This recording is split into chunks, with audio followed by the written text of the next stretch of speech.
sou o desembargador Roberval Bellinati, primeiro vice-presidente do Tribunal de Justiça do Distrito Federal e dos Territórios.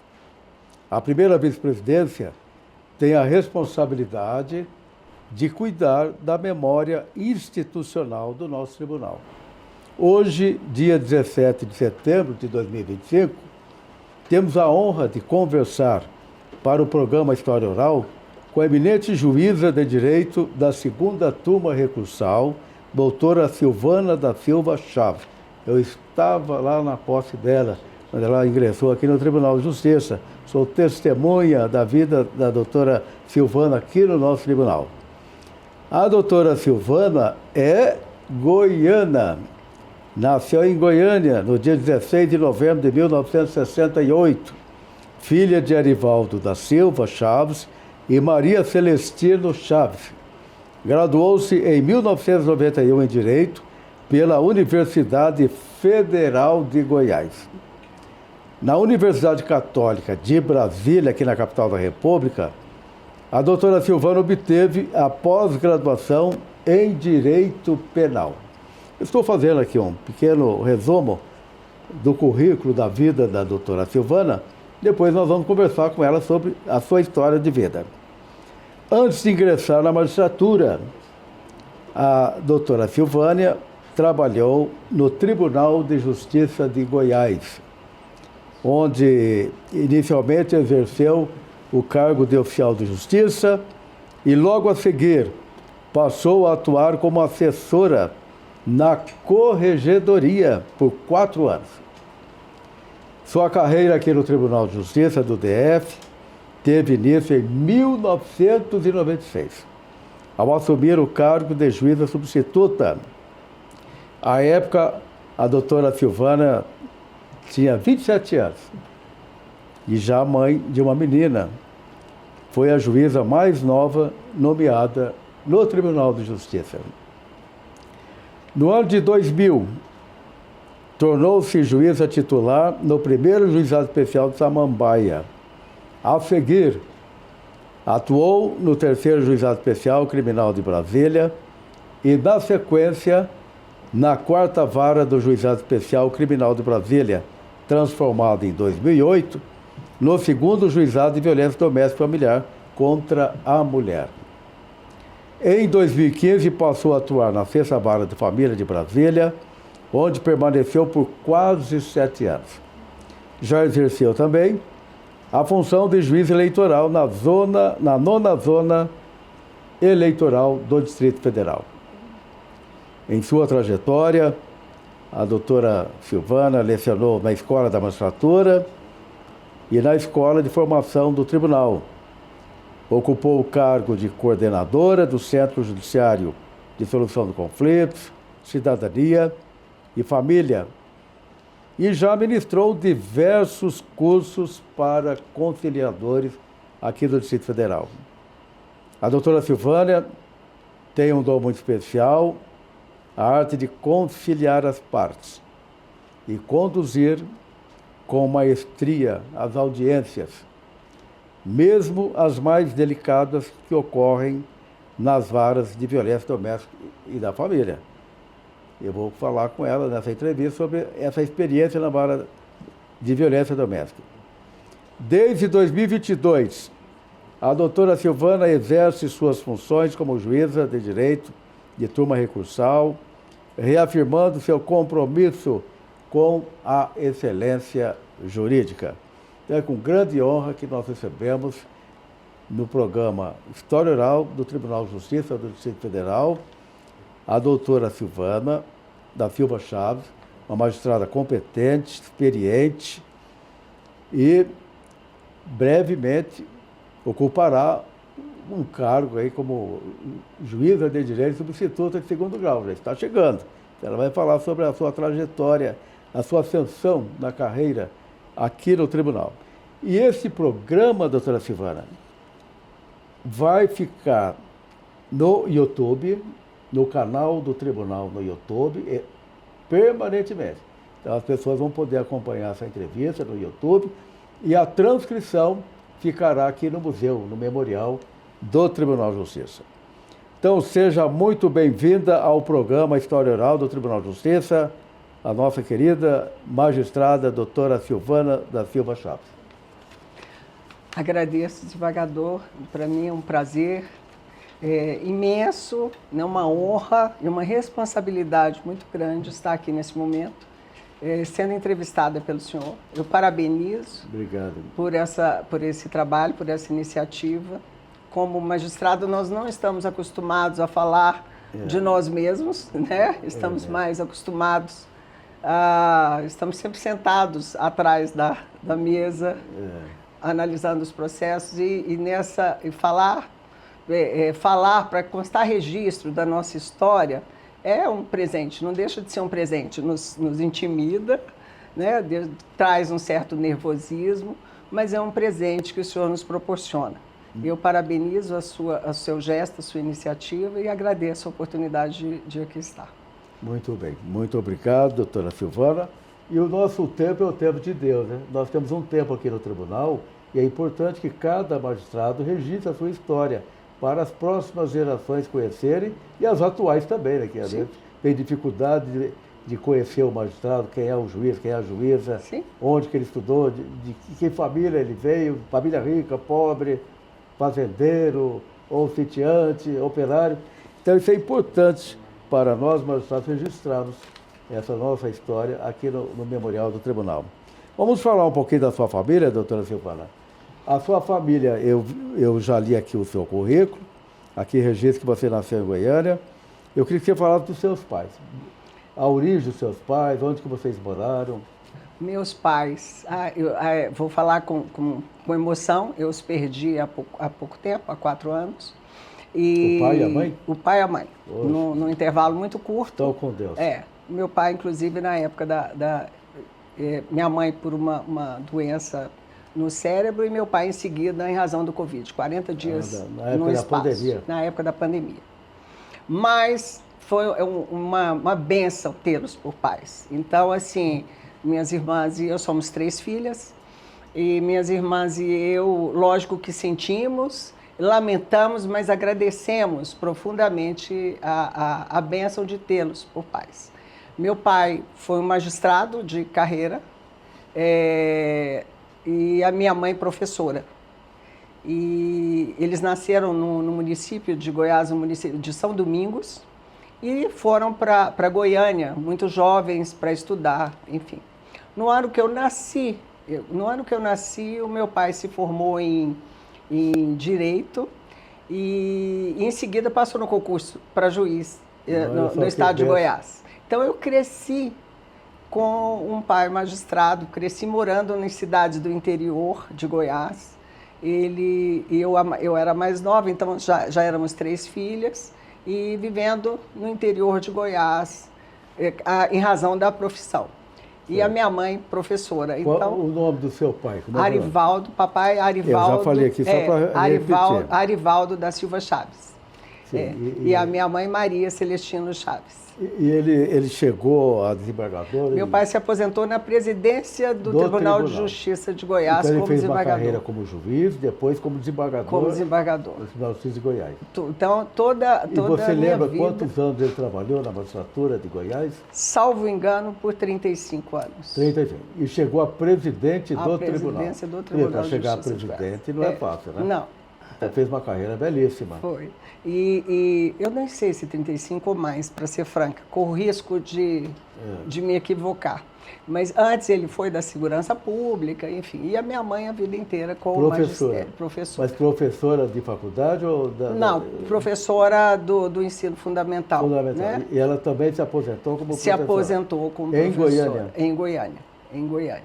Então, e seu pai faleceu com quantos anos? Papai estava com 84.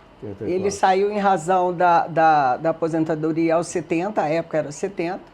Ele, depois disso, advogou por um tempo e ele tinha, né?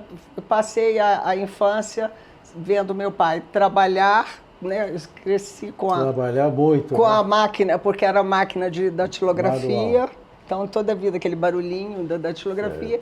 E aos finais de semana ele ia para a fazenda, porque ele trabalhava também com fazenda. Então, ele montava, comprava uma terrinha, montava, vendia para comprar outra, para formar, para vender. E assim... Tinha esse talento, né? Tinha esse talento, gostava muito. Como os goianos gostam muito disso, né? De fazenda, de criação de gado. E à época, a magistratura também exigia dele até isso para a melhora de patrimônio, porque o Goiás, por muitos anos,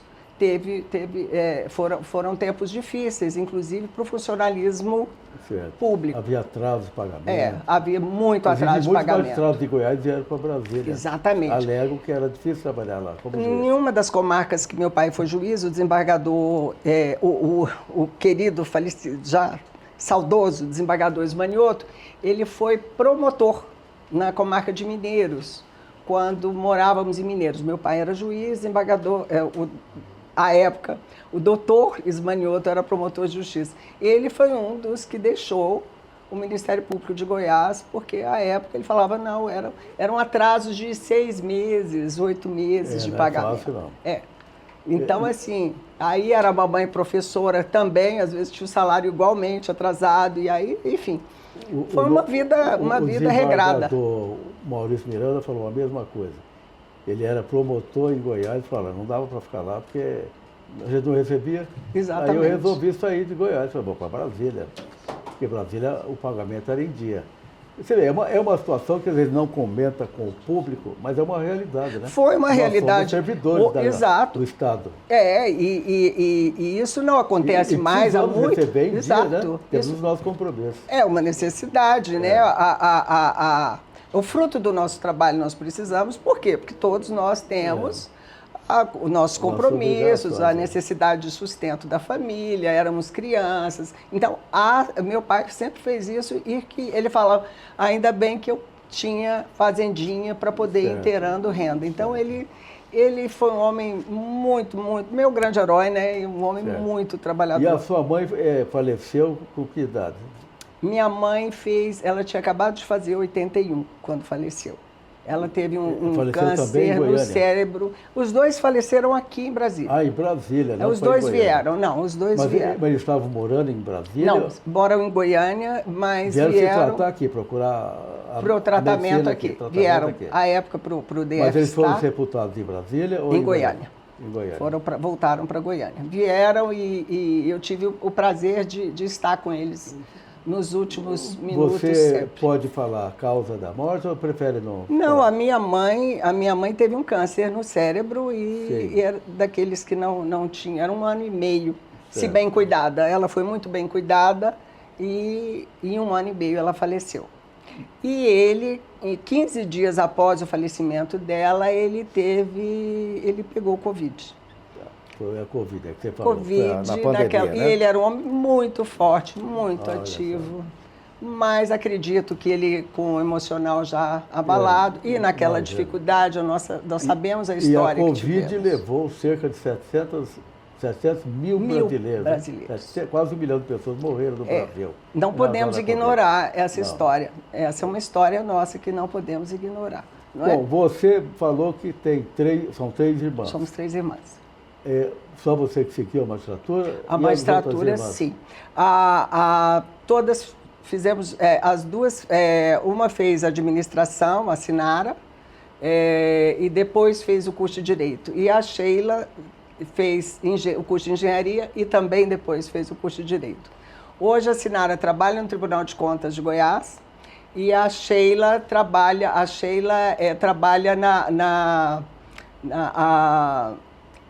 ela é auditora fiscal. Então, atualmente, ela é julgadora no conselho, porque acho que tem essa parte, né, como auditora fiscal. Toda a minha família mora em Goiânia. E a sua inspiração para a magistratura foi seu pai? A minha inspiração, meu pai. Quando a gente é menina, a gente gosta muito, e o direito é... Seu pai e sua mãe, né? Porque você é professora mãe, também, professora, né? Então, juiz e professora. A mãe era professora e o pai juiz. E é um ensinamento em casa, né? é uma inspiração por ambos, né? Mamãe era considerada, ela estudou no Santa Clara e eles chamavam a mamãe de caneta de ouro do Santa Clara. Então, aquela que escrevia muito bem, ensinava enfim, maravilhosa. Era uma linda. Doutora Silvana, sempre realizada como magistrada ou sonhava com outra carreira também? Não. Desembargador, é uma preocupação que eu tenho quando eu vejo as pessoas hoje só fazer um parênteses em relação a isso. Eu me preocupo muito com as pessoas com concurso.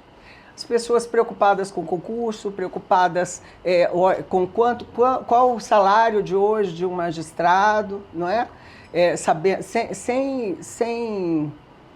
Sem importar com a vocação.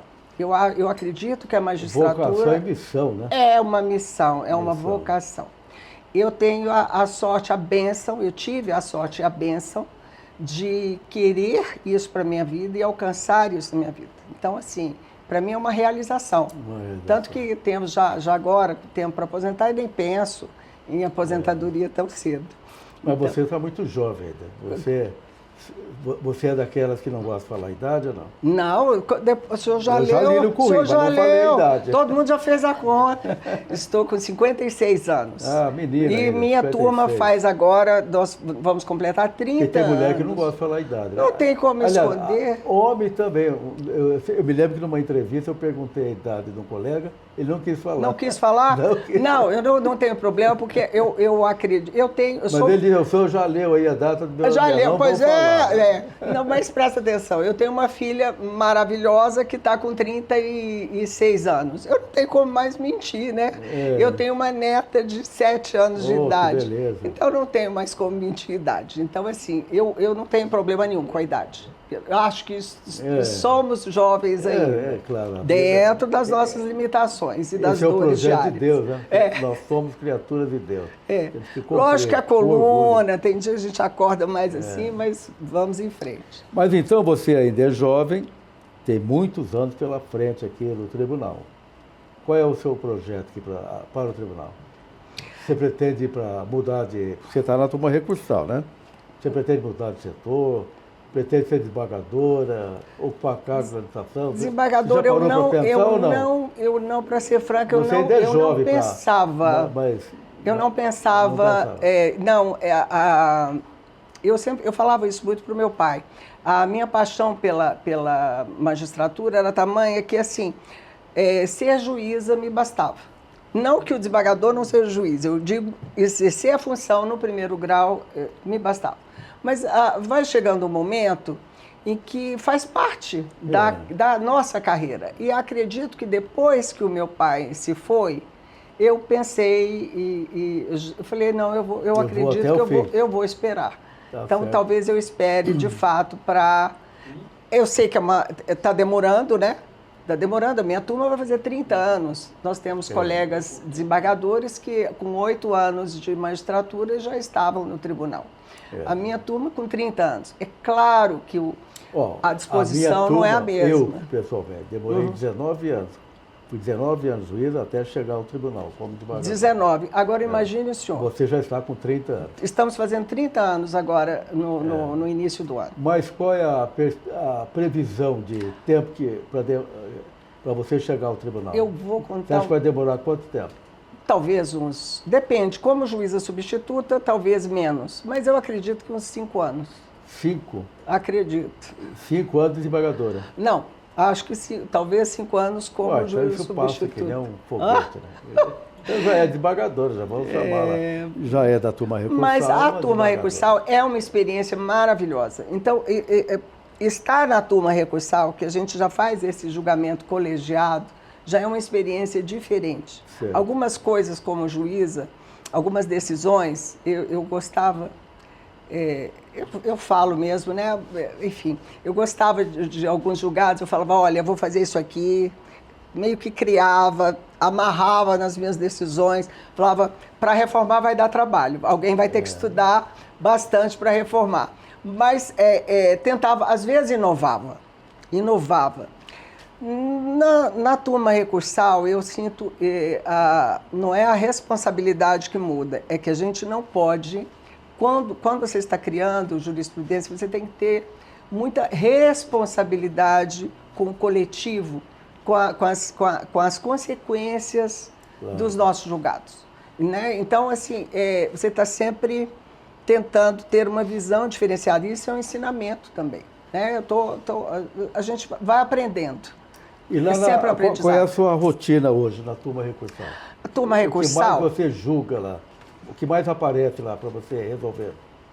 Olha, infelizmente, nós estamos com uma crescente demanda de danos morais, né, que hoje todo mundo busca, mas não é o que me chama mais a atenção. Não que não seja importante quando, de fato, nós temos a esfera, a honra, o aspecto psicológico de uma pessoa atingida, claro que é importante. Eu digo, mas não como indústria, não como tudo, as pessoas recorrem ao judiciário tentando se beneficiar. A gente vê que na turma recursal, normalmente, a defesa alega a indústria do dano moral. Né? Exato. Tudo agora, dano Todo moral. mundo pede dano moral. Mas se tem direito, a gente tem que reconhecer. Se tiver, temos que reconhecer. Se tiver direito, exato. Nós temos que reconhecer. Então, nós temos muitos casos. Estamos sofrendo lá, com todo respeito, com questões de saúde. Isso é algo que nos aflige muito, porque a saúde da saúde, porque a saúde no Distrito Federal, a gente sabe que ela estando deficitária, nós sentimos o reflexo dela nos processos judiciais. E são pessoas que precisam e têm o direito, né, constitucional inclusive, de saúde, de serem atendidos. E às vezes pessoas com câncer, com exames para fazer, correndo um risco e uma demora muito grande. Então é difícil essa medida, porque o judiciário não pode legislar, o judiciário não pode substituir a administração pública, mas o judiciário também não pode se acovardar diante de um perecimento de um direito de um cidadão. Isso mesmo. Então nós somos sim, nós temos, exato, somos guardiões sim da Constituição Federal e temos que preservar e cuidar do direito das pessoas quando esse direito está sendo Então, o que mais ameaçado. tem chamado a sua atenção hoje na turma é isso aí, questões envolvendo saúde pública. Saúde, questões previdenciárias, porque nós temos também lá... Direito do consumidor. Direito do consumidor, muito. Direito do consumidor, contratos. Porque a questão da turma recursal, a nossa competência, o senhor sabe disso, mas para que fique registrado, a nossa competência dos juizados especiais, cíveis e criminais, vem sendo, ela é ampla, limitando apenas a questão dos salários mínimos, né? Que estão, inclusive, modificando agora para aumentar, salvo engano, para 60 salários mínimos. Estamos nos 40 e estão modificando.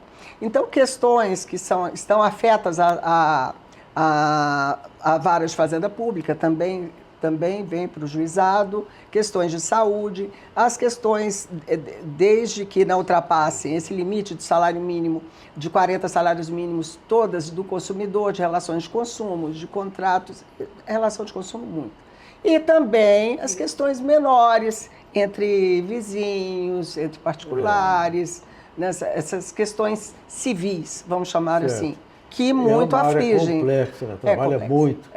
Eu já fui presidente da primeira turma recursal aqui no tribunal e nós trabalhávamos muito. Sim. Naquela época, agora aumentou acho que 10 vezes. Sim, nós estamos com uma média de julgamento de entre 500 e 700 processos mês. É muita coisa. E isso é um volume considerável. Na minha época, às vezes nós julgávamos 30 processos por mês, 40, 50. E o pessoal já reclamava, né? O senhor me perguntou sobre a rotina, inclusive assim, estamos sempre em sessão. Né? Nós temos uma sessão presencial para aqueles que fazem questão para os advogados que fazem questão de fazer a sustentação oral, e é uma modalidade importante, sim, quando eles pedem para fazer sustentação oral presencialmente. Então, o processo é destacado da sessão, da sessão virtual para ir para a sessão presencial. Então, fazemos uma mês ou duas sessões mês. E muita sustentação oral. E o restante nós fazemos em julgamento, que tem até pode ser acompanhado simultaneamente pelo advogado, um julgamento virtual. Então, são 2 ou 3 sessões virtuais. Estamos sempre em sessão. Esse é o fato. Mas sempre com a preocupação de agilidade. Eu entendo que no juizado especial, tanto civil quanto criminal, ele reclama do magistrado uma solução rápida. Né? São questões que, às vezes, de fato, não têm um valor significativo, mas questões que têm valor... É o social mesmo, é uma satisfação que o Poder Judiciário tem que dar para evitar conflitos maiores. Quando no juizado criminal, eu falava sempre que a gente resolve, pune, orienta, um tapa na cara, a gente evita um tiro na testa. Então, essas questões, esses conflitos, ainda que de menor potencial ofensivo, quando eles vão se inflamando, a gente vê hoje as pessoas perdendo o controle por tão pouco, numa briga de trânsito, numa briga entre vizinhos. Então, a celeridade, ela não pode ser descuidada. Nós temos que dar uma resposta com compromisso, com preocupação, com delicadeza, com a seriedade e com a dureza, mas com celeridade. Parabéns aí pelo seu comentário. Eu vi aqui no seu currículo que você trabalhou no juizado especial da violência doméstica, na vara de violência doméstica. Como é que foi essa experiência lá? Muita briga, muito conflito familiar. Eu vou contar fazer uma área difícil de trabalhar. Vou confessar algo para o senhor. O meu cabelo, tudo bem, não é só em razão da idade, mas eu fiquei de cabelos brancos com muito mais rapidez. Mas antes das minhas irmãs, inclusive, foram 7 anos com a vara especializada, mas antes de termos varas especializadas, o juizado criminal já pegava a parte da violência doméstica, né? Então, foi quando começou o vara especializada, então... 7 anos trabalhando com violência doméstica. 7 anos. Como é que foi, então, essa experiência? Quando a gente fala em juizado, ele leva o nome de juizado especial em razão da especialidade, o senhor sabe disso, da vara, porque ali cuidávamos, inclusive, de crimes, tanto que o segundo grau não acontece com a turma recursal, o segundo grau acontece com o Tribunal de Justiça, né? Com os desembargadores. Por quê? Porque são crimes, tanto os de menor potencial ofensivo, quanto os de maior gravidade, inclusive crimes de estupro. Foram anos muito difíceis. Hoje a gente fala muito da medida protetiva, né? 7 anos trabalhando nessa área. Isso, nessa área. Então, assim, eu saía do trabalho, eu precisava de 2 horas e um bom banho para conseguir voltar para casa, voltar para a minha vida. Um verdadeiro sacerdócio. É uma preocupação, porque você dá a medida protetiva, mas sabe que se eventualmente tivesse... Isso não impede que o outro tire a vida de ninguém, né? Então, às vezes, a gente vê de forma equivocada, o juiz não deu, a juíza não deu medida protetiva, o juiz não deu medida protetiva. Lógico que para quem tem o freio, para quem tem condição, fala, nossa, eu estou extrapolando. Porque a gente tem que tentar analisar um pouquinho a percepção daquele que está cometendo a infração. Então, às vezes, são pessoas de bem, que em algum momento desequilibradas, desesperadas, enfim, se excedem. Não estou justificando a prática de nenhum delito, de nenhum crime. Estou dizendo que nós precisamos compreender que temos, às vezes, uma sociedade adoecida. E mesmo... Mas o que você acha com essa experiência? O que está acontecendo? Está havendo tanta briga na família? Acho que a situação está só agravando, desembargadora. Mas por quê? Qual a sua explicação de mãe, mulher... juíza? Eu penso, vou fazer uma comparação, que nós vivemos hoje, nossa sociedade, nós estamos num momento atual, e é muito bom que conste registro, porque esse momento vai ficar para a história. Nós estamos num momento de muita, eu vou falar evolução, porque eu quero crer que estamos indo para frente. E vou fazer uma comparação como um furacão. Eu acredito que vivemos atualmente num furacão em erupção. Essa é a fase social que nós atravessamos. Então, acredito que essas demandas sociais, a questão tecnológica, a questão de meio ambiente, todas essas aflições e essa pressa vem gerando frustração individual, São pessoas, pais, que têm que trabalhar o dia inteiro para o sustento dos filhos e não necessariamente conseguem fazê-lo de forma adequada e sofrem com essas consequências. Então, é o nervosismo, é a depressão como mal do século. A falta de... E eu vou embora, juíza, não... Eu professo a minha fé, né? A falta da espiritualidade, de acreditar que isso tudo é passageiro. Nós somos passageiros e que temos um Deus maior e que... Está faltando consciência. Está faltando. Algumas pessoas. Eu acho que falta, eu acredito. Enfim, isso vem causando um adoecimento. Hoje é tudo muito rápido, é tudo muito líquido, vai tudo escorrendo pelas mãos. Também. Tudo é um tudo contexto conflito, tudo gera isso. E ainda estamos numa fase, acredito eu, que uma mudança aí de contexto em relação ao feminicídio em especial. É um assunto muito amplo para a gente falar sobre ele, mas uma breve pincelada aqui.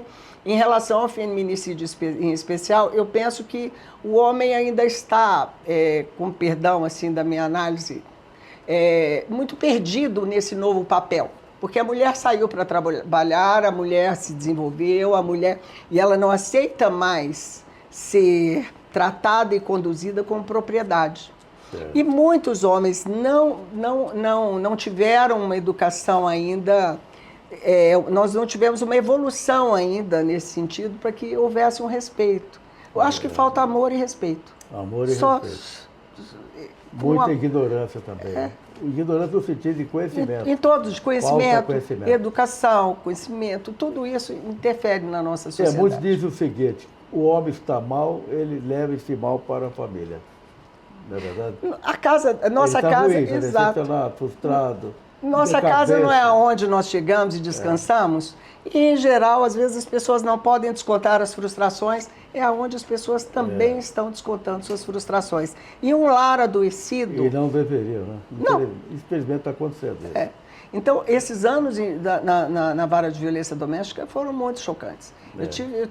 Eu tive algumas experiências, são muitos casos e a gente... Muitos traumas. Muitos traumas, a gente treina até para esquecer. Né? Eu já trabalhei na área de família, eu convivi com essa situação. O que nós poderíamos fazer, na sua opinião, para melhorar esse drama que a gente enxerga nas famílias? Nós, como judiciário... Diante dessa violência. Nós, como judiciário, nós, como cidadão, Mas como judiciário, eu acho que é importante... Esse trabalho que o senhor está fazendo é um trabalho importante porque, assim, olha, somos pessoas, temos uma responsabilidade social, tentamos... Hoje o CNJ, inclusive, está lançando um programa para ensinar as crianças na escola. Nada que vou melhorar. Nosso tribunal já teve programas parecidos, e o CNJ está lançando agora, porque o nosso tribunal já fazia. Então, é um programa de conscientização. Então, nós temos que pensar na educação. E alguns podem entender que não é o papel do judiciário. Dentro do poder judiciário, eu acho que uma troca, e isso foi um dos fatores que me fez deixar a vara de violência doméstica. Quando endureceram muito, não com a legislação em si, mas quando deixaram de permitir que a gente trocasse medidas que eu considerava mais importantes do que a segregação da liberdade para aquela família. Às vezes, as pessoas vêm a juízo, elas querem uma solução. A mãe não quer somente punir o filho.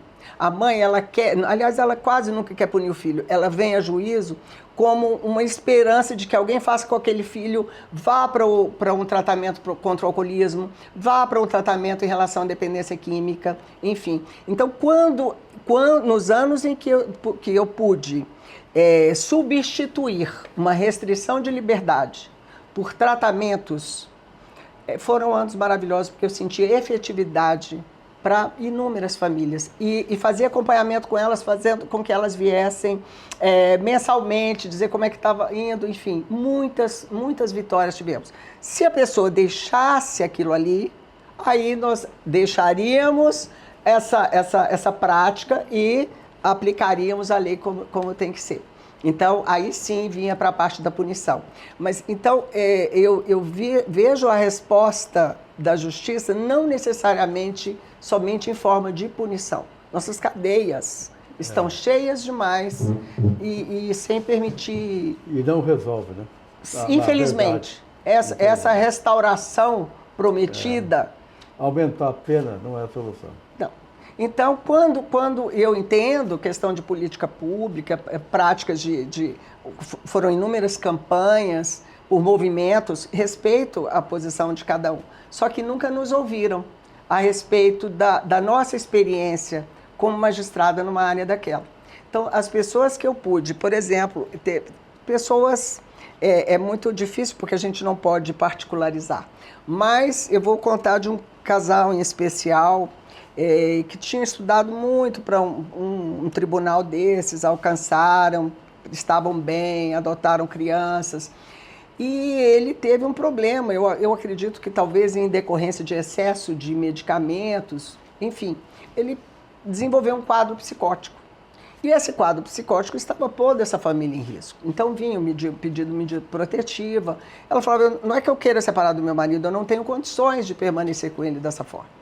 Então ele foi uma pessoa que eu troquei, que nós conseguimos. Lógico, quando eu falo nós, é porque também é um trabalho com a Defensoria Pública, um trabalho com o Ministério Público, quando todos em consenso. Então nós trocamos aquilo ali por uma internação.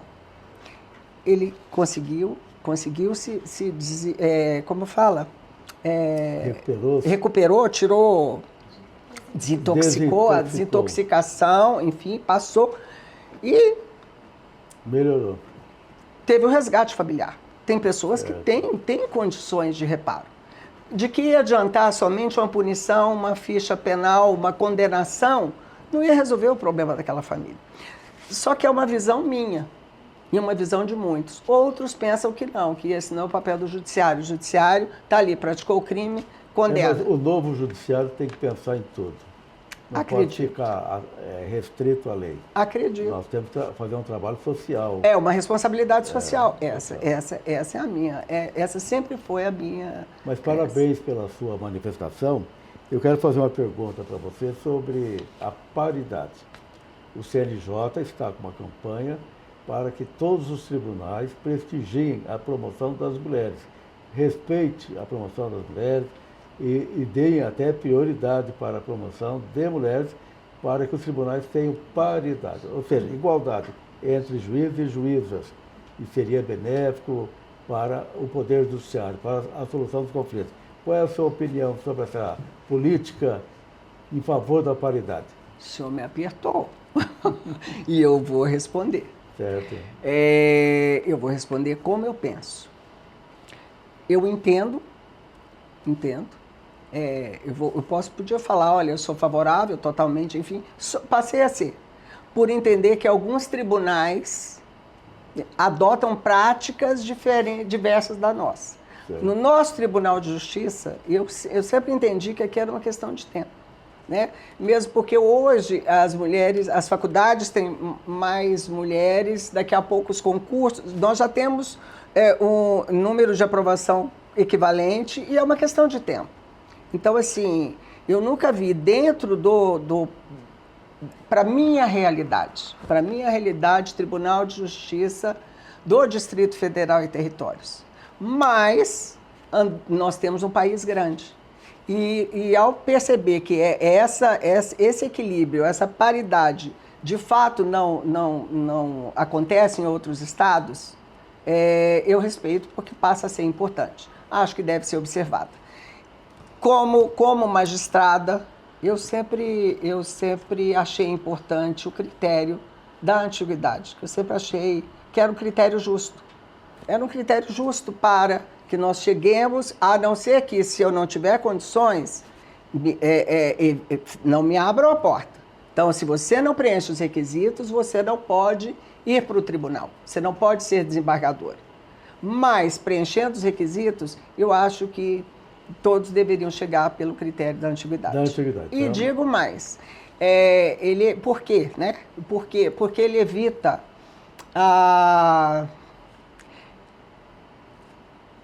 eu tenho que pensar. Ele evita um movimento que eu não acredito, que é um movimento de acesso, inclusive, aos tribunais superiores, nós sabemos, é um movimento político. Eu prefiro o trabalho. O trabalho tem que falar por nós. O nosso trabalho, no nosso momento, ele nos permite entrar ou não. Entramos já como magistrados, né? Por um fruto de um esforço. Então, o nosso trabalho ele tem que nos permitir avançar na nossa carreira para o nosso Tribunal de Justiça ou não. Não, você, Silvana, você não desenvolveu de acordo, você não trabalhou de acordo, então aqui você não está pronta para entrar. Então, me recusem na entrada. Certo. Então, a sua posição é nesse sentido? Nesse a favor sentido. da antiguidade. Eu sou a favor da antiguidade. E não dessa política de paridade. É, porque eu tenho muito... Ou seja, as mulheres passando na frente dos homens. Nas promoções. Eu respeito porque eu sei que é uma necessidade, talvez, momentânea. Respeito. Então, eu não fiz estudos, eu não tenho números. É interessante essa sua opinião, porque é a opinião de uma mulher. Eu não fiz números. Normalmente as mulheres são a favor dessa política. Mas, repito, por quê? Porque, pessoalmente, eu nunca tive nenhum problema perante o meu tribunal pelo fato de ser mulher. Certo. Nunca sofremos nenhum tipo de discriminação. Você vê diferença entre a sentença de um juiz, homem, e de uma juíza, mulher? Não, de jeito nenhum. Em matéria de qualidade? Eu vejo diferença entre juízes ou juízes comprometidos ou não, em matéria de qualidade. Algumas pessoas afirmam que as sentenças das juízas são melhores. Aí depende da interpretação de cada um, né? Eu acho que não existe diferença. O magistrado está preparado para cumprir essa missão, a mulher magistrada também está preparada. É claro que, às vezes, tem um colega que tem um conhecimento maior, ele estuda muito mais a questão. Mas não dá para generalizar, né? Eu penso, desembargador, que nem todos... Nós não vamos dar conta de todos os assuntos. Em alguns assuntos eu vou ter um pouco mais de delicadeza ou de assertividade, ou, enfim, vou ter um traquejo maior para cuidar. Em outro assunto eu falo isso aqui... E nós trabalhamos numa função em que nos é exigido saber de tudo um pouco. Mas nós não somos bons em tudo, não é? Nós vamos falhar em algum momento, normal. Então, dizer que é melhor porque é homem ou porque é mulher, não, eu não acredito. Não existe, eu não acredito. Também. Mas nunca vivi. Mas esse debate faz parte dessa campanha aí. Faz parte. Da paridade. Faz parte. Posso ser execrada por pensar diferente, mas digo, eu falo em razão da minha experiência aqui. Respeito a decisão, porque sei que o país não acompanha a nossa realidade de Tribunal de Justiça. Muitos afirmam que a paridade levaria a uma melhora na qualidade das decisões.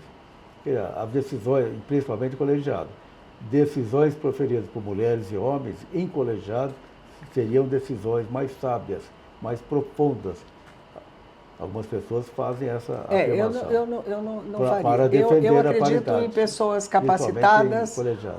Capacitadas, me perdoe te interromper. Você não vê diferença. Então. Eu acredito em pessoas capacitadas, vocacionadas ou não. E foi o que eu disse anteriormente. Certo. Não necessariamente pessoas aptas por um concurso público são vocacionadas. Certo. Uma outra pergunta, doutora Silvana, vamos falar do seu concurso. Você fez quantos concursos na sua vida? Para a magistratura? Para a magistratura. 2. Mas os 2 aqui... Não, um em Goiás. Assim que eu terminei a faculdade, lá não exigia o tempo. Você foi aprovada lá? Não, eu fiquei... Lá emendava, então eu fiquei, eu gosto de contar, essa é uma experiência, eu fiquei por 3/10 na matéria que eu mais gostava. Seu pai era ainda Meu pai era juiz. À época ele era juiz ainda. E na matéria que eu ficaria à época foram aprovados 26, eu ficaria em 13º lugar e os 3/10 me tiraram no exame oral. Enfim. Bom, tudo isso é experiência. É experiência. E lá não tinha questão de recurso, como nós tivemos vários, né? Aliás, foi o que eu falei, o Tribunal de Justiça do Distrito Federal sempre foi diferente. Enfim, com todo respeito a Goiás, minha terra, quando a gente não consegue... Meu Deus, eu tinha 22 anos. Eu era uma menina. Então, talvez... Né, só que você tem medo que nunca mais consiga. Depois disso, a Brasília exigia 3 anos de formada. Então, quando eu completei os 3 anos, eu fiz o concurso e passei aqui. Então, assim, para mim foi o grande presente. Brasília foi uma escolha mesmo. Brasília é uma terra abençoada. Abençoada. E para mim, desembargador, em especial, é difícil, estamos falando de mim, né? Para mim, em especial, foi bom, porque na terra da minha família, na terra do meu pai, eu seria sempre a filha do desembargador, a filha do juiz. E as pessoas duvidam um pouco da capacidade, né, dos filhos. A gente sofre um pouquinho esse tipo de preconceito. Então, assim, foi ótimo para mim, pessoalmente falando. E mesmo porque na minha família, além do meu pai, eu tenho um tio que também já foi presidente do Tribunal de Justiça e acabou de se aposentar, Leobino Chaves. O povo gosta. Eu tenho o filho dele é juiz em Goiás. Quer dizer, são questões assim, vem de família, mas as pessoas acabam se prendendo a um pouco disso. Quer dizer, às vezes você pode vir a ser prejudicado, já que não foi beneficiada, mas eu não queria ter sido prejudicada por ter sido filha de magistrado. E à época eu senti... é possível. Aconteceu comigo. Aconteceu. Quando eu... Esse concurso em especial aconteceu. Fui prejudicada porque eu era filha de magistrado. Certo. Eu passei em 3 concursos para juiz. Em Mato Grosso do Sul, no Paraná e depois em Brasília. Olha, que maravilha. Quando eu fui fazer concurso em Mato Grosso do Sul, perguntaram para mim, você tem algum parente desembargador lá em Mato Grosso do Sul? Eu falei, não tenho nenhum parente. Você tem parente senador? Eu falei, também não, nenhum político. Aí falaram, então vai ser difícil você passar no concurso. Eu fui lá, passei em primeiro lugar no concurso. Passou em primeiro lugar lá? Daí eu assumi, eu comecei minha carreira em Campo Grande, depois como titular em Bandeirantes. Não quis assumir no Paraná, voltei, eu já tinha morado em Brasília, acabei assumindo aqui depois. Mas me falaram isso não, se você não tiver parente lá, nem adianta, vai perder tempo. Pois cada lugar. O meu foi... Ter o parente me atrapalhava. Comentário sem fundamento, né? Claro, você fica assustada, né? Vou fazer concurso, sou jovem, não tenho parente desembargador, não tenho parente juiz, não tenho parente senador, não tenho parente político lá. Falei, bom, vou com o meu conhecimento, com a fé em Deus, né? E deu tudo certo. Deu tudo certo. E você, bem, aqui ninguém sabia. Um comentário também sem conhecimento, né? Na verdade. Não, nosso tribunal, ele vem... E o nosso concurso foi muito difícil, não foi fácil, não. Sempre foi, né? Difícil, sempre foi muito difícil. Então você passou por mérito, nós passamos por mérito, né? E eu já tinha, à época eu já tinha uma filha, já tinha me divorciado uma vez, e enfim, foi muito estudo. As crianças, é uma dedicação muito grande. A minha filha sofreu as consequências disso, né? E colheu os benefícios também, né? Hoje ela é da área do direito, ela foi funcionária aqui do Tribunal de Justiça, agora ela é funcionária no Supremo, ela está no Supremo. Onde que ela está trabalhando? Está trabalhando no Supremo. E ela não quis fazer concurso para ela resolveu querer a magistratura um pouquinho depois de mim, entre aspas, comparando a idade. Ela estuda bastante. Então ela ainda pensa em fazer concurso. Sim. Ela é jovem ainda, né? Jovem. Tem muito tempo pela frente. Tem, considerando que hoje ninguém pode aposentar mais no nosso país, né, desembargador? Tem uma vida inteira pela frente. Se aposentar, diminui o salário 30%. Fica difícil, né? Ninguém pensa em parar, a não ser que para trabalhar com outra área. Eu queria que você falasse também sobre a sua experiência como professora. Eu sei que você é uma grande professora. Eu trabalhei muito com essa parte... Na escola da magistratura, nós trabalhamos um pouquinho com a formação, na ajuda com outros colegas, né? Fazendo audiência simulada, que foi uma experiência maravilhosa. Mas já com o Tribunal de Justiça para formação de conciliadores.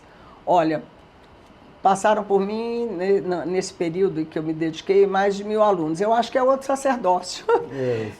Porque a gente se desgasta. Então você quer, se desgasta, que eu digo, você se doa.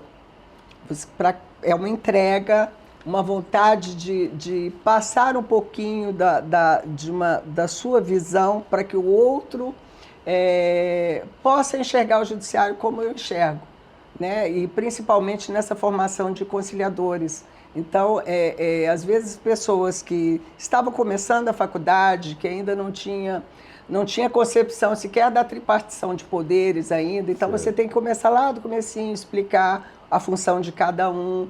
E é um ato de entrega, mas é muito gratificante. Quando hoje eu recebo, às vezes, advogados que foram alunos da turma de conciliação, e devolvem para a gente, né, de alguma forma, um pouquinho daquilo que eu pude eventualmente contribuir para cada um. Isso é muito gratificante, é um prazer. Doutora Silvana, eu queria que você registrasse aqui algum processo que está até hoje no seu coração, que mexeu com você, e você ficou preocupada, perdeu o sono à noite. Foram vários. Sofreu. Foram vários. São 30 anos de carreira, né? Foram vários. E às vezes eu fui fazer, pensando nisso, às vezes a gente procura esquecer, né?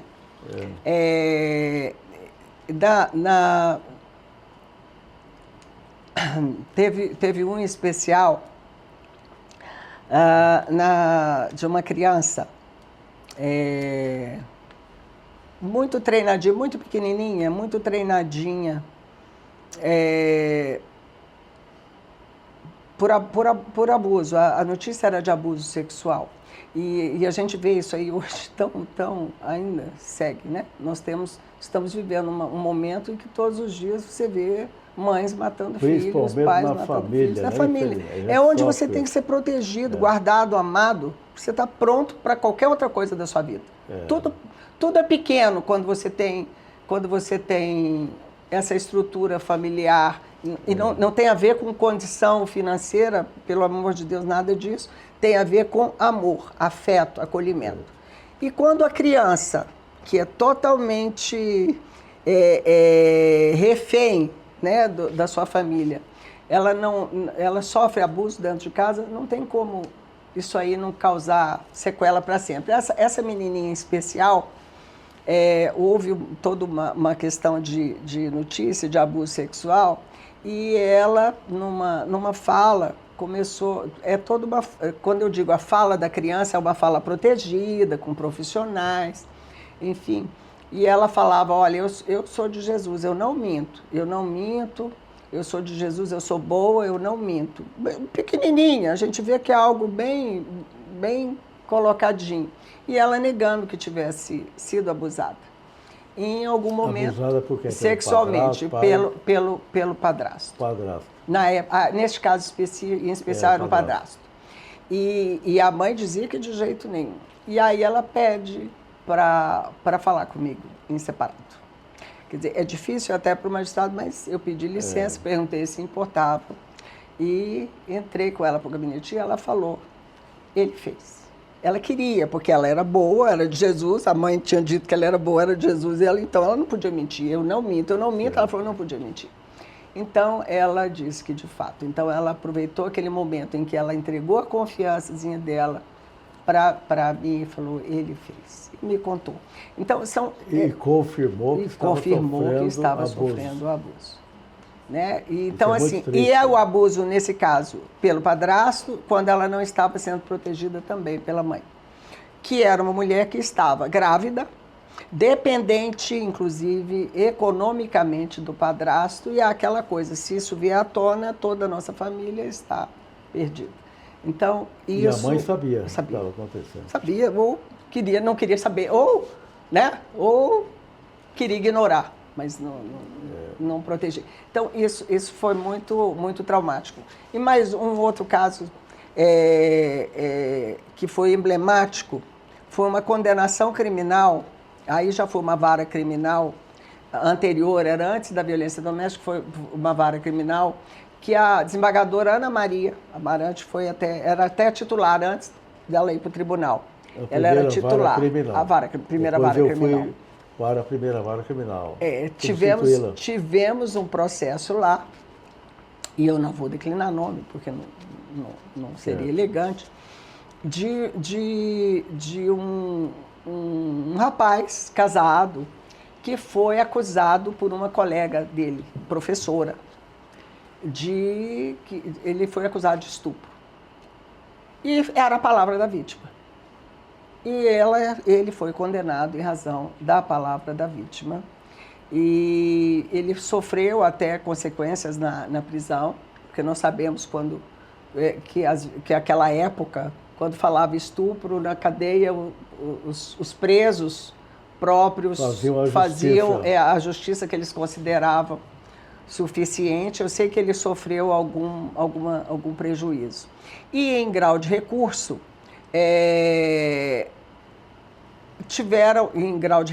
tiveram acesso a documentos, porque ela recebia cartas anônimas dessa pessoa, né? Mas todos os exames não indicavam, era tudo inconclusivo. O teste do sêmen foi inconclusivo, o teste de escrita inconclusivo. Então, mas em segundo grau, um perito teve acesso à letra dela, da suposta vítima. Certo. E então ele chegou salvo engano, para o desembargador ou coisa assim, e falou: peça a perícia da própria vítima. Ela estava, salvo engano, casada já e grávida, quando ela submeteu aquele teste policial. Ela própria escrevia as cartas dela. Então ele foi absolvido depois de tudo, o processo voltou, a sentença absolutória foi dada por mim. E você lembra quanto tempo ele ficou preso? Alguns anos. Alguns anos? Isso prejudicou o casamento dele, a criança que ele tinha, o filho dele. Destruiu quase. Inclusive, ele era genro genro de alguém, inclusive, a sogra dele, inclusive, era do quadro do Tribunal de Justiça. Então, esse foi um caso que me chocou bastante, eu nunca esqueci. Esse talvez tenha sido o caso mais emblemático, porque a palavra da vítima, ainda hoje, nós temos que dar extrema importância a ela, tanto nos casos, e depois disso, por várias vezes eu tive que dar importância à palavra da vítima, inclusive para essa criancinha, e outras tantas vítimas, supostamente vítimas de estupro. E essa palavra é complicada, né? Porque é uma prova que precisa ser valorada e, às vezes, as condenações se dão exclusivamente com base em tais palavras. Isso aí é uma preocupação. O compromisso do juiz, né? Tomar muito cuidado. Muito cuidado. Eu decidi um processo, alguns anos atrás, homicídio. O sujeito estava preso há 2 anos e 7 meses, aqui na Papuda, cumprindo pena por homicídio, acusado de ter matado uma pessoa. Essa pessoa que ele teria matado foi presa em São Paulo. E ele negou, mas foi condenado no Tribunal do Júri, estava cumprindo a pena. De repente aparece, o morto apareceu preso lá em São Paulo. Aí o advogado falou: mas que é isso? Ele matou, foi julgado, não encontraram o corpo da vítima na época, né? Aí o que o tribunal fez? Nós imediatamente concedemos liberdade provisória para ele. Soltamos, ele estava preso na Papuda, e numa revisão criminal foi declarado nulo o processo que o condenou por homicídio. Você vê, um erro da justiça, né? Ele foi condenado por ter matado uma pessoa e a pessoa estava presa, viva, em São Paulo. Em São Paulo. E aqui cumprindo pena. E essa é uma preocupação nossa, porque as pessoas, como? Nós estamos... nosso mundo é um processo. Nosso mundo de julgamento é o processo e o que consta dele. Não necessariamente ele traduz a realidade, mas é a nossa limitação, né? E, infelizmente, pode acontecer. Pode acontecer. Só acredito que, em casos tais, a eventual reparação, aí sim, eventual reparação também deveria ser exemplar, penso eu. E a nossa justiça é muito tímida ainda, né? Ainda. Ao fixar as indenizações. Essas eu acredito... Às vezes um crime gravíssimo, dano enorme, Vocês condenam a pagar 20 mil, 30 mil, 50 mil. O que nós temos de sagrado, mais sagrado é a vida. Esse não tem um minutinho que volta, não é? É claro que a gente não pode ignorar a situação econômica das pessoas. Sim. Mas sim. mesmo assim, a nossa justiça ela é tímida em relação aos valores das indenizações. Sim. Daí a importância de um bom advogado, né? Sim, sim, sim. Para trabalhar bem nesses processos. É como eu acredito, desembargador. Você já trabalhou no Tribunal do Júri? Não. Não passou? Não passei pelo Tribunal do Júri. E vara de entorpecentes? Também não. Também não. Peguei a criminal então, e depois uma área violência. difícil também. Peguei a criminal a vara criminal que eu peguei. Um tempo eu peguei a sexta criminal, que era da titularidade do desembargador Ismanioto, do então Ismanioto, e a primeira, que era da desembargadora Ana Maria, quando ela era magistrada. Tá bem. Doutora Silvana, para fazer uma complementação da nossa entrevista, eu queria que você me respondesse. Quanto tempo você ficou como juíza substituta aqui no tribunal? Quantos anos? 4 anos. 4 anos. 4 anos. E qual foi a primeira vara onde você assumiu aqui? Você lembra, não? A primeira... Como juíza substituta. Como juíza substituta. Eu peguei uma vara civil por 1 dia, 2 dias só, assim que eu assumi, não me lembro. Bom, depois de 4 anos como juíza titular, qual foi essa primeira vara como titular? Titular, eu titularizei no Juizado Criminal Civil, aliás, era competência geral, de Samambaia. Samambaia. Fiquei quase 4 anos em Samambaia. Se você fosse escolher, fazer a sua preferência, escolher uma vara civil, criminal, ou mesmo a turma recursal, você teria uma preferência assim específica? Porque tem juiz que não gosta de trabalhar no crime. Ele faz de tudo para não passar pelo crime. Desembargador, Tem juiz que não gosta de trabalhar em vara de família. Vara de família, nem pensar. Você tem uma preferência, não? Eu acredito que eu tive. Com essas passagens pelas varas criminais, a primeira criminal, a sexta criminal, primeira criminal, uma vara civil que eu esqueci qual delas, mas em Taguatinga, que eu fiquei um tempo também como substituta. Ela foi uma vara que, inclusive, acho que foi do doutor Jorge Age, que ele tinha sido titular lá por um tempo. Já me esqueci. Ou não, estou confundindo. É muito tempo. E depois, pegando violência doméstica e pegando várias de família, e agora podendo trabalhar com questões civis, eu me considero tão realizada com essas experiências. Eu não tenho. Eu adoro tanto o civil quanto o criminal. Certo. A parte criminal, o que me fez ficar um pouco mais desgostosa foi porque eu chegou num ponto que eu falei, nunca condenei tanto. E é muito ruim você... Né, é uma responsabilidade muito grande. Nós, juízes, sofremos com as sentenças. Muito. Tem gente que acusa, fala, o magistrado é insensível, mas nós já somos sensíveis. Sofremos para sentenciar, sofremos depois que sentenciamos. Né? Então, é um sofrimento. E quando aquilo começou a acontecer com situações que eu acreditava que podia ter uma solução mais pacífica e que atenderia melhor às famílias, né? As vítimas, inclusive, eu me decepcionei um pouco com essa parte criminal, nesse momento. Então, hoje eu tenho gostado muito da área civil. Muito bem. Nós chegamos ao final da nossa entrevista.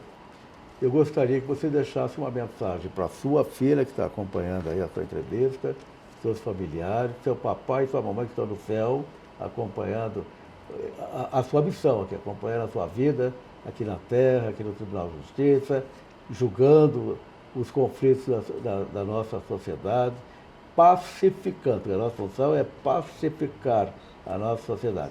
Então eu queria que, doutora Silvana, que deixasse uma mensagem para a sua família, para a sua filha e para todos que acompanham o seu trabalho também. Eu vou me repetir, mas em primeiro lugar eu quero te agradecer. O senhor me fez parar para fazer algo que hoje a gente não tem tido tempo, entrar em contato com a minha história. né? Essa história oral, não é? O senhor me fez entrar em contato com a minha história.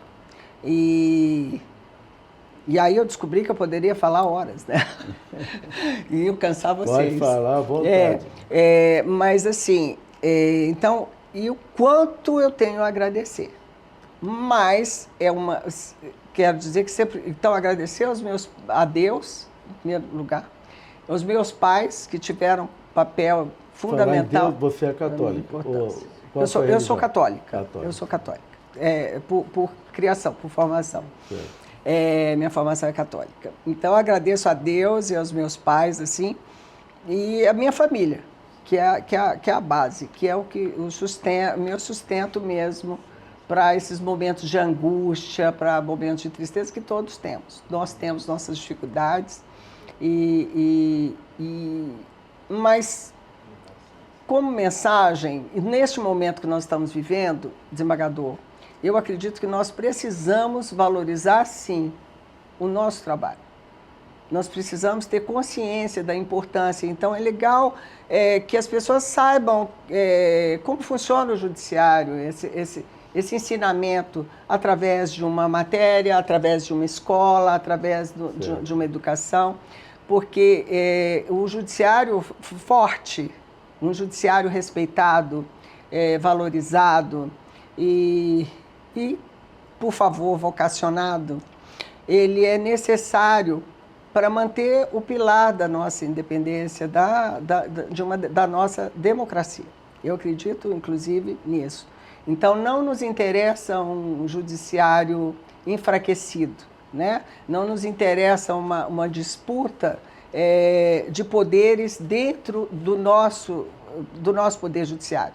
Nós podemos ter divergências, né, de opinião, com todo respeito, mas entender que é importante, que é um pilar da nossa Constituição, para a manutenção da nossa Constituição, um poder judiciário que exerça com responsabilidade o seu trabalho, né? Então, assim, nós temos que garantir, nós temos dever de promover o bem, promover a justiça social, a igualdade social, e o judiciário é um instrumento para isso. Então, eu penso que num momento tão difícil, tão de inteligência artificial, inclusive, que está aí mexendo com o nosso momento, as pessoas com receio que substituam os julgadores. Não é o caso, nada disso. Apenas porque auxílio. Ninguém pode substituir tudo que o senhor fez ao longo de tanta experiência, ao longo de cada um, com a nossa preocupação. Então, as máquinas são programadas, né? E nós temos e ela para nos auxiliar. Então, nós temos que ter essa visão, a visão humanitária. Entender que nós temos um planeta para cuidar, que nós temos uma vida para cuidar, que nós temos o próximo para cuidar. E, enfim, que tenhamos mais amor, respeito, educação. Então, eu prezo por uma sociedade justa, igualitária, e acredito que nós estamos, cada um, dentro do seu trabalho de formiguinha, exercendo isso de alguma forma, ou pelo menos tentando. Cada um cumprir sua tarefa e missão. Afinal, exatamente. Missão recebida de Deus. Exatamente. Acredito que sim. Doutora Silvânia, parabéns te agradeço. pela belíssima entrevista e belíssima história de vida. Muito obrigada. Você é um orgulho para o Tribunal de Justiça do Distrito Federal e dos territórios. Muito obrigada. Graças a Deus temos uma juíza tão humana, tão serena, tão equilibrada como a senhora. E igualmente agradeço. Obrigado. Um juiz humano, sereno, equilibrado, um excelente desembargador como o senhor. Muito obrigada. Felicidades aí na sua vida, no cumprimento da sua missão. Obrigada, querido. Um abraço. Obrigado. Obrigado a todos vocês que assistiram. Obrigado. Obrigado, menino.